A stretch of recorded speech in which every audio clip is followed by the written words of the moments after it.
Hi, and welcome to the Fierce Voice Podcast. I'm your host, Brigette Gildemaster. This is a podcast for those who are ready to leave behind survival mode after abuse, where we talk about what it looks like to embody who you are as an individual, learn to love yourself, and bring to light healing after surviving abuse from relationships and religion. Pop your earbuds in to hear heartfelt and powerful intensity from myself and guests. Be ready to put into place actual tools and gather insight for you to use on your healing journey.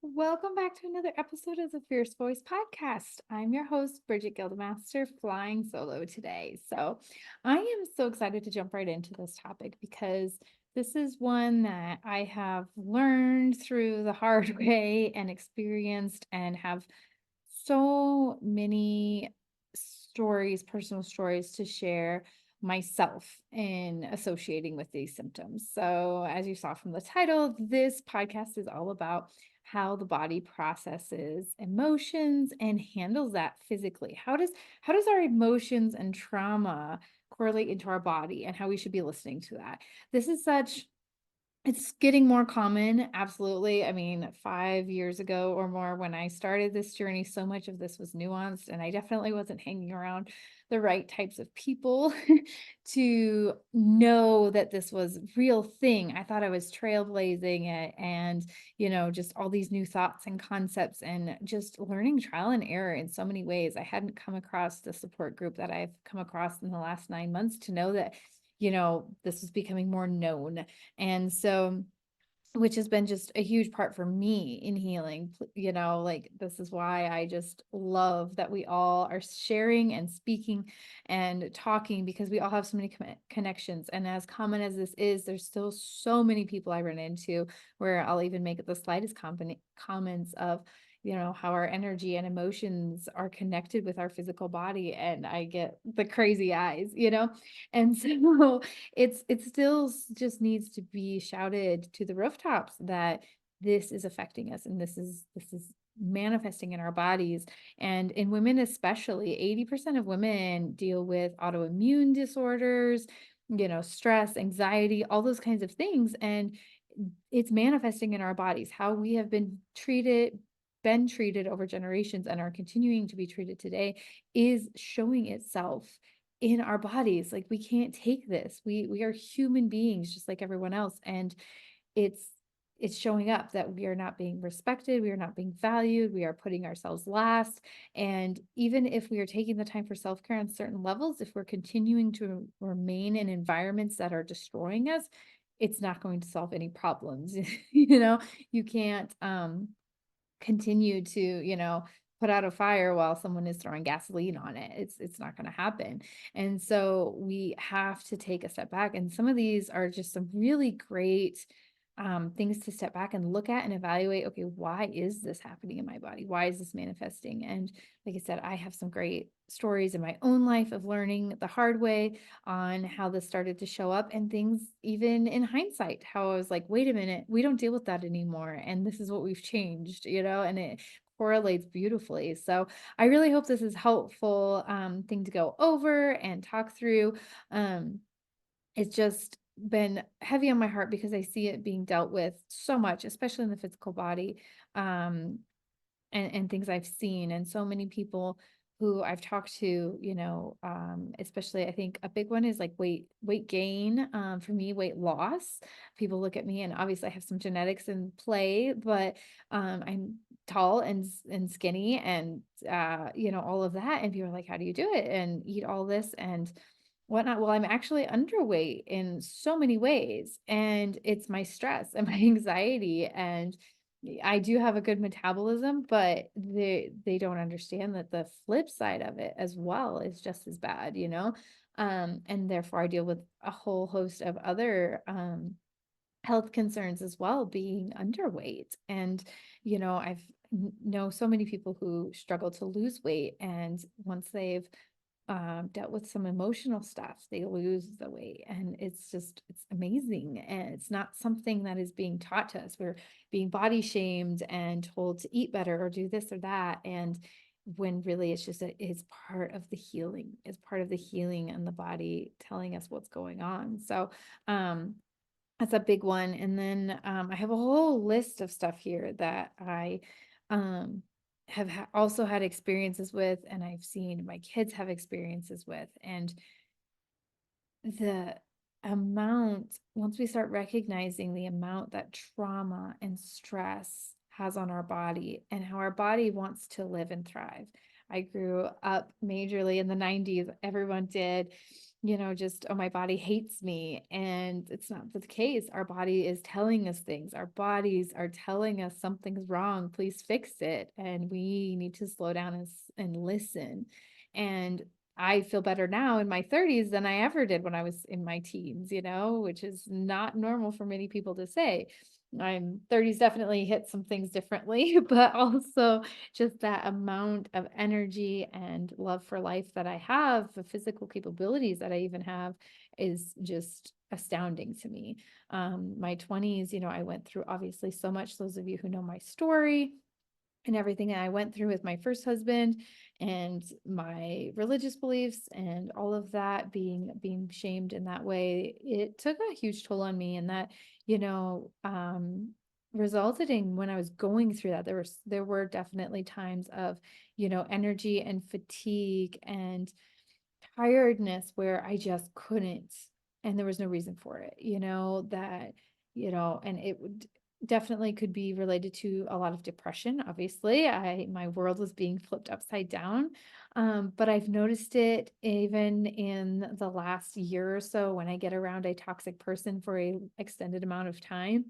And even though I have my own boundaries and put up my own walls and, protect myself as best I can, if they have any amount of connection with me or contact with me for that extended period of time, even if it's just a couple hours every day, I wear down very fast, very quickly. Things start dropping left and right because my emotional state is hit so hard. And it's been fascinating to me once I remove that and step back and away from that and not allow that anymore. And or things come about where I'm able to get that out of my life, how quickly I recoup and all of a sudden have all the energy to be up early again and doing all the things I love, providing things on this platform, and, texting people, messaging people as I should be doing, being on top of life. Whereas before, when that toxicity was in my life, I barely had the energy to do the bare minimum. It was like, okay, I got to do this. Well, what's the least amount I can get away with, not folding the laundry and pulling the clean clothes out of the hampers as we can, instead of just buckling down and doing it, which I've always had the energy to do. It's just energy has also been a fascinating one for fatigue or over energy. I can also overcompensate. I definitely did that in my marriages when I was overly stressed. I would have too much energy. I'd be compensating for what I was going through as well. So I've been on the flip side of that spectrum where I just had so much energy, like would get up and do, and, to the point of, killing myself, honestly. Like, it could be written off as a good work ethic. It could be written off as a go-getter. It could be written off as a lot of things, but it really came down to trauma and stress. Um, and it's just that's another fascinating one for me is the amount of energy we have. So something else I want to point out is that trauma in the body is just unmoved energy. So that feeling of being unsafe, unloved, unwanted, things being changed suddenly on you is just an emotion in the body that hasn't been able to move through and pass through. We have to feel what's going on in the body and to release it. And when we don't, that's when it gets stuck and it manifests itself in all these different ways of energy, brain fog, weight loss, weight gain, our immune system. If you're sick all the time, I used to be sick from October to May every year. And I just was. And I was just like, oh, that's me. My body hates me. It's winter time, whatever. And I say this as I'm getting over a cold right now, but I mean, I've gotten over this cold within a couple of days, week max, versus, being sick from October to May. I remember being sick all the time. And that's a compromised immune system. That's not normal. That's not healthy.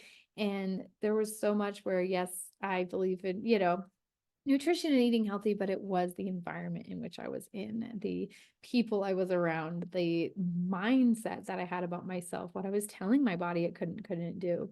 Um, a huge one, this is really big for me, is noise. And I know so many moms, if you're a single mom listening to this, you can so relate. I mean, I have 4 kids and they're 9 and almost 9 and under. And so very little, very close together. And so when they were very little, noise was a huge one for me. Oh my gosh, I used to just be so overstimulated and had no idea that's what it was because, right, we don't get overstimulated. There's no such thing as, ADHD or anxiety or, all of that. And none of that existed in my world. And so being able to finally recognize that helped so much, that to realize I am just overstimulated. And even now it's so much better to be able to tell my kids, look, I'm just overstimulated. You've got to stop, and have those conversations with them and be able to let them do it. My eldest now will tell me, Mom, I'm just overwhelmed. And oh, it just warms my heart so much to hear that for him for him to be able to say that and advocate for himself and just be like, okay, well then step away for a little bit and come back. You're not, and sometimes he can't yet, sometimes there's still times, but learning to regulate those emotions and flow through them and allow him to be overwhelmed for a little while and step back and take the time to process that and feel I'm overwhelmed right now, and then come back when he's ready, is just an amazing thing that, our generation was never allowed to feel, or previous generations. I think it's just absolutely amazing. But something I wanted to suggest was what I did, especially in the grocery store. This was pre-COVID, obviously. And so Walmart delivery was not a thing. And so I would have to take kids to the grocery store after work, usually on my own. And it was not a fun task, or on weekends, it's just absolutely crazy and busy. And so I got what was called Loop. They're little, basically earbuds. If you're watching this video, you can see my earbud, but they're small like that, only they fit inside the ears. So it's just like a little earbud, and you put those in, and oh my gosh, especially when I was at the grocery store, it saved me so much because it allowed me to hear my kids and drowned out everything else. Or if you've heard me talk about my second youngest daughter, she has a scream, a pitch that, oh my gosh, it can hit me just right, and she knows it. And so it would just drown that out enough for me to not get so overwhelmed. I don't think we would have had groceries if it wasn't for those. I would wear them often. I would put them in the evenings when I was cooking, and just, needed to drown out the sibling fights for a little bit, enough to hear that nobody was getting majorly hurt, but enough to where I didn't have to listen to every little quibble that was going on and every little noise and shuffle. So that was a huge thing for me. I wanted to recommend. They're very inexpensive. I think, oh my gosh, I mean, this was years ago, but I think they're like, $14, something like that. Very inexpensive. They're on Amazon, anywhere. I'm sure there's other brands, but that was the one I used, and absolutely a lifesaver to use for that. If you're around any loud noises for any amount of time, and just a lot of background noise, even, be fabulous to wear. Now my watch, even I have an Apple Watch, and it'll tell me, if you stay in this environment for 30 more minutes, you're going to have hearing loss. And I show it to my children, see what you're doing to me. So I know that is a real deal. Other things that, can manifest itself in the body when we're under trauma and stress and it's not being healed, is sleep. Do the magnesium, all the things. If that's like actually not kicking in and your body's able to fall asleep on its own, or stay asleep through the night, and like there totally is nutrition deficiencies. But if it's not correcting itself over time, there's a bigger problem. There's a deeper problem going on. And that's just the trauma. So either the environment you're currently in is stressing you out, or something from your past is still just hanging on there that you need to address.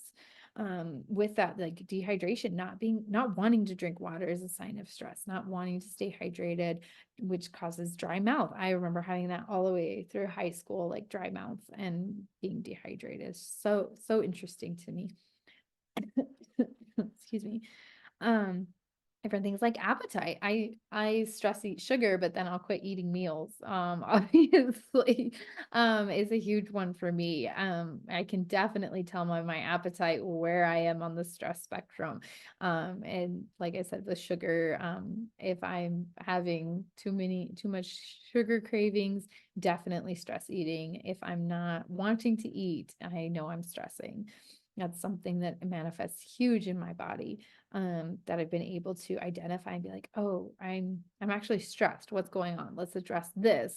I still let myself have the sugar or whatever I need for comfort, but I also do healthier options a lot of times. Not recently. I'm big into Reese's right now. So if you see me, I'll take a Reese's. But I'll try and replace it with dark chocolate, or things like Brookside chocolate, or something like that, so that I can still have that comfort and let my body know I'm here and taking care of her, but also, recognizing that something needs to change because that's not sustainable long term. Obviously other things in the body that can manifest are, all the way down to digestive issues, constipation, GI, inflammation, obviously the pain, even down to your joints, pain, things like that. If you're stressing and worrying all the time, if you've had a traumatic past, if you're going forward and doing things that should be healing those, and it's not healing itself along the way, within a reasonable amount of time, it's time to dig deeper and see what's going on, whether it is your current environment. Big check on your current environment. The body compensates so much. Our brains compensate so much. We allow so much, especially as women. We're taught that that's life. It's hard. I'm adulting. Keep moving forward. Keep pushing forward. Just keep going. It'll get better. This is what I have to do right now. No, it's not what you have to do right now. It's not. There's nothing you have to do right now. Trust me, there's even things that are very important that if you're stressing, you don't have to do them right now.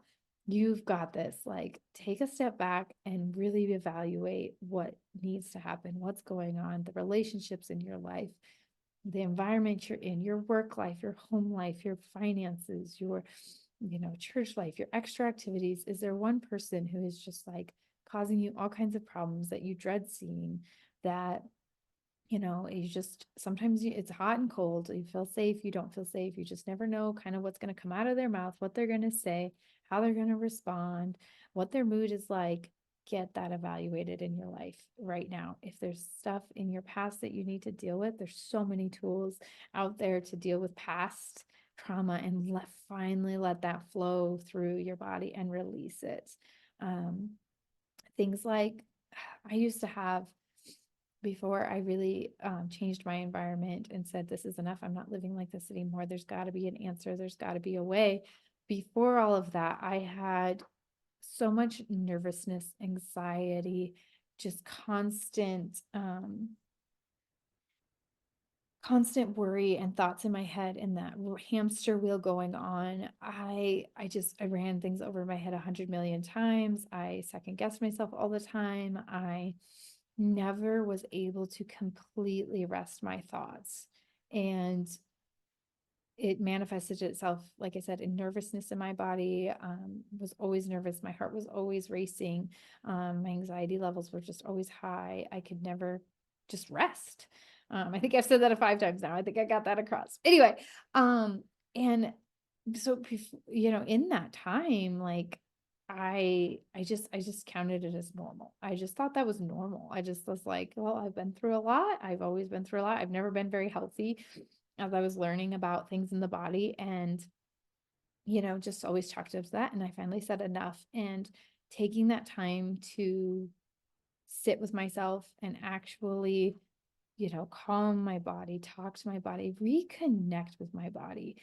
There was just so much of a disconnection with myself and my body that I just discredited her all the time. I didn't listen to her in ways. I was just like, knock it off, and kept pushing forward. And that's not what we have to do. We don't have to do that. We always have control over our own anatomy. Always, always we do. We can always, and maybe that comes with a price and comes with certain circumstances happening, but you always have the choice to change something. Always can make that choice, especially in our society at this point. So things like that are just absolutely, dealing with, yeah, that anxiety that was some of the worst stuff I would always go through, and would always trigger other things. I had panic attacks, things like that. And ever since then, I am so calm now and relaxed. A great thing, some examples I love sharing now of just what I've gone through, and even what my kids go through. Bad things happen now.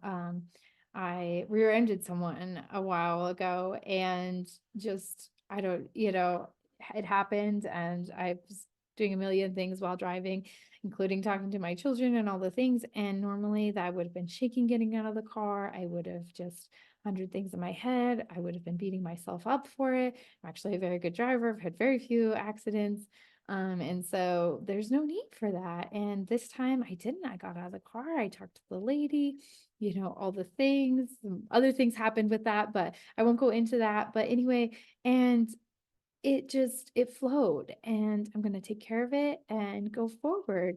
Things like that, while it is a larger thing in life and it is a bigger circumstance to deal with, used to send me through the roof. Oh, it's another thing. Another bad thing has happened, one thing after another. And now it's just like, yep, things happen. And, I go forward, I'll take care of it. No big deal. I have the energy, I have the mindset, and there's nothing, I'm human. There's nothing bad about that. There's nothing wrong with that. And it'll take care of itself. So these things can be healed in the body. There's so much that we can do to ease the nervous system in the meantime. Like I said, like those loop earbuds, there's so much we can do nutritionally to just give the body what it needs to heal.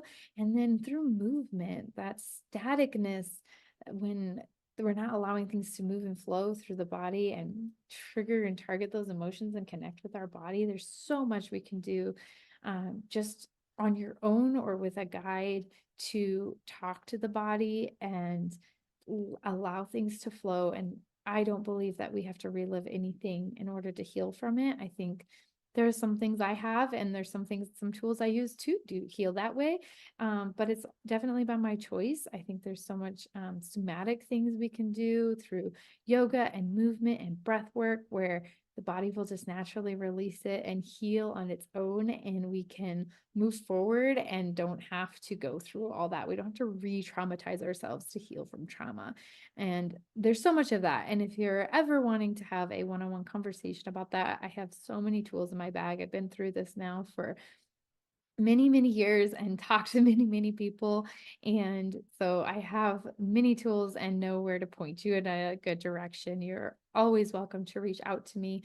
I have those conversations all the time.